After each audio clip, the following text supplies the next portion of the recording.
Welcome to the Deep Dive. I'm your host, and if you are the kind of listener who loves, connecting the dots between massive global trends. Yeah, the kind of person who really likes cutting through all the noise to find those aha moments. Exactly. I'm here with our resident expert, and today's mission is basically custom built for you. It really is. We are setting the scene in Lusaka, Zambia, specifically a post-event feedback document from CAISD. Right. That's the Center for AI and Sustainable Development. Spot on.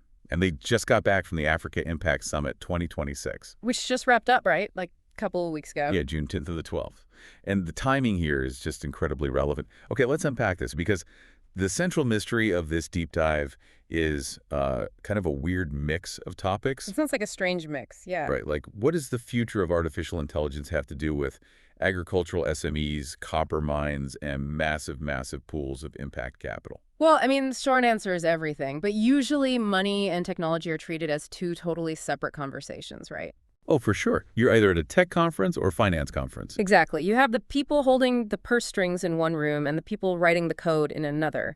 But what the CAISD document reveals is that in Africa right now, they are the exact same conversation. Just viewed from different vantage points. Right. You just can't talk about deploying AI without talking about the financial architecture backing it up. And to really understand why this is happening right now, you have to look at the sheer scale of the room where this conversation just took place. The momentum is staggering. It is. The document traces the growth of this summit, and it's basically a vertical line. I mean, let's look at the timeline. Go for it. So 2 years ago, 2024, they were in Nairobi. You had over 300 delegates there. Which is a solid turnout. Yeah, absolutely. But then in 2025, they moved to Accra, and it just explodes. Oh. Over 500 delegates. Oh, wow. And they have these curated deal rooms, right? 54 vetted businesses meeting directly with 20 major investors. And that Accra Summit was also where they launched the African Impact Investment Fellowship, I believe. Yes, exactly. So they were already laying the groundwork for local fund manager talent. Right, building internal capacity. Which brings us right up to Lusaka, 2026. It's Zambia's first time hosting, and it encompasses literally everything. We're talking pensions, climate transition, mining. The scope is massive. It is. But I want to play the skeptic for a second here. Sure, hit me. To the listener, this might just sound like another giant corporate networking event, lanyards, lukewarm coffee, people tossing buzzwords around on a stage. What makes this summit actually be fitting the moment, like the document claims? Well, it comes down to who holds the microphone and who is writing the checks. This isn't a forum where, the continent's development agenda is being decided in London or New York and then dictated to African nations. Right. This is explicitly African institutions setting African terms for African capital. It's an internal engine. Entirely internal. And it's tied directly to Agenda 2063, the African Union's development vision. So they aren't just waiting around for foreign aid to chart their course. Exactly. But here is the major realization, and it's basically the thematic transition for CAISD's whole perspective. If African institutions are now setting the terms for their own capital, they also have to set the rules for the most disruptive force hitting that capital. Yeah, artificial intelligence. And here is where it gets really interesting, because CAISD's core thesis in this document is that the financing architecture being built and the AI governance frameworks being drafted, they aren't parallel tracks. They're the same infrastructure. Right. So let me try an analogy here to make this concrete for the listener. Okay, let's hear it. It's like they are building a massive high-speed rail network for impact investing, pouring billions into these sleek, fast trains to move capital across the continent. I'm with you. But the regulatory tracks for the AI trains running on that exact same network, they haven't been laid down yet. That's a great way to put it, because what's fascinating here is the summit provided a very stark reality check on the speed of those two projects. The impact investing side is maturing rapidly, right? Oh, incredibly fast. The capital allocators in Lusaka were showing serious technical sophistication, deep regional networking. So the high-speed trains are ready to roll. They are ready. But AI governance is severely trailing behind. And the CAISD document points to South Africa's recently withdrawn draft national AI policy as the perfect case in point. The policy process is just stutter-stepping. Exactly. And the UNDP actually launched their fifth Africa Investment Insights report at the summit, which quantified this lag perfectly. What did they find? So this report tracks private sector investment opportunities that align with sustainable development goals. They found 250 highly investable opportunities. But they also identified 53 policy and regulatory white spaces. Wait, really? 53 white spaces? Yeah. So just to be clear, by white spaces, we mean basically blanks in the rule book. Yes, blanks in the rulebook. Now, if you're listening to this, you might be thinking, regulatory gaps sound pretty dry, bureaucratic annoyances. But these white spaces actually block billions of dollars. Absolutely. Capital needs binding mechanisms. Right, like procurement standards. Let's ground this. Imagine an investor wants to fund a startup using AI drones for detecting crop diseases in Zambia. Okay. If the drone hallucinates or misidentifies a disease, and a farmer loses their whole yield based on that advice, who is legally liable? Is it the farmer? The software developer? The drone manufacturer? Right, and if the national policy is just a white space on that issue. The investor looks at that risk, realizes they could be sued into oblivion, and just walks away. They need confidence to move capital, especially at the scale of pension funds. If they don't know the liability of a tool in 2 years, they won't fund it today. So the billions stay parked. Exactly. But here is the thematic transition the document makes. National policies might be struggling to keep up, right? But on the ground, institutions aren't waiting around. They're moving ahead anyway. They are already deploying AI where it matters most. Which brings us to CAISD's specific engagements in Zambia. Yes, the university visit. So CAISD goes to the University of Zambia, UNZA, and they meet with the Deputy Vice Chancellor, Professor Triwell Kalusopa. Right, they were discussing the AI UniPod project. But I want to push back on this a bit. Yeah. Because the document uses this phrase. It says UNZA is a genuine co-architect of the agenda. I know where you're going with this. I mean, isn't co-architect just a really polite, jargon-heavy way of saying they are taking the donor money? A foreign NGO shows up, writes a check, and calls the local university a co-architect. It's a fair question, but CAISD makes a really strong counterpoint in the text.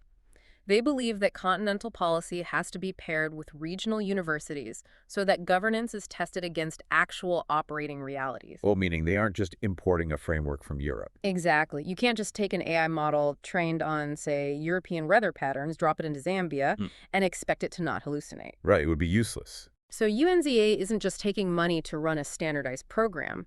They are actively building the applied AI research capacity.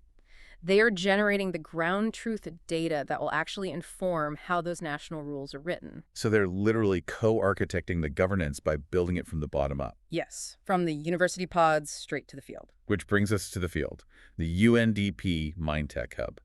So what does this all mean for a sector like mining? Well, this is where CAISD contrasts two very different approaches to AI. Yeah, the risk first versus development first AI. I think this is brilliant. For the listener, let me try to explain this distinction. Got it. Usually, when we talk about AI regulation globally, it's a risk-first framework. It's writing sci-fi rules to prevent AI from taking over the world or worrying about college essays and deepfakes. Right, it's all about mitigating existential dread. Exactly. But what they're doing in Zambia is development first. Instead of worrying about abstract risks, they are using satellite tech and machine learning to make copper mining safer. They're finding new geological deposits. Yeah. They are putting AI to work in the sector that actually pays the country's bills. And that is a huge paradigm shift. Proving AI works in anchor sectors like copper is incredible, but scaling those solutions across the entire continent, well, that requires highly specific types of funding. Which brings us to the reality of the summit itself. Because those massive funding deals, they aren't usually struck while you're politely listening to a panel discussion in a ballroom. This was my favorite part of the document. It's surprisingly candid. ASD basically admits that the sideline conversations were more consequential than the scheduled programming. Yeah, they specifically highlight their chat with the Faro Foundation. Right. So why is that? Why are these hallway chats about enterprise development so much more effective than the formal panels everyone flew in to see? If we connect this to the bigger picture, it makes perfect sense. Away from the moderated constraints of a stage, actors can actually align on shared priorities. They can get into the weeds. Exactly. Specifically, they can align on catalytic capital. Okay, let's pause. Catalytic capital and blended finance are terms that get thrown around a lot. To the listener, it just sounds like financial jargon.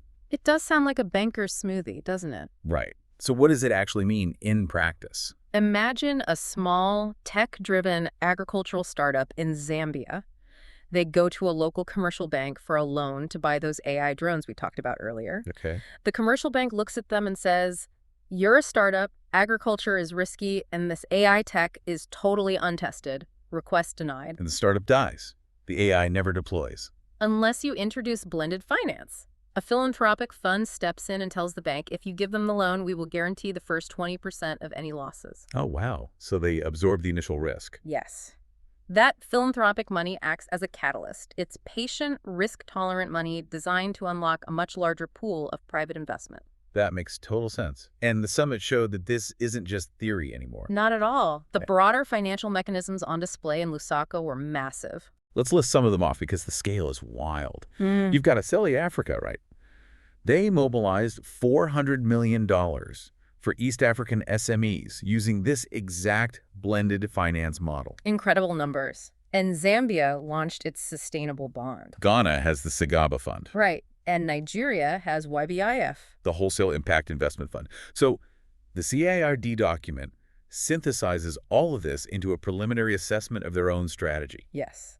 They looked at their own joint action plan with UNDP Zambia. And how did it hold up against all this capital? Perfectly. It aligns perfectly with this regional trend. Investors are moving away from open-ended grants. They don't want to just fund a vague workshop anymore. Right. They want blended, co-funded models. And they demand measurable outcomes. If you're going to use catalytic capital, you have to prove that your AI governance and deployment actually works on the ground. Which is exactly what CID is doing with UNZA and the MineTech Hub. Exactly. Well, this has been an incredible journey. Let's recap this deep dive for the listener. Sounds good. We started with a massive gathering of capital in Lusaka.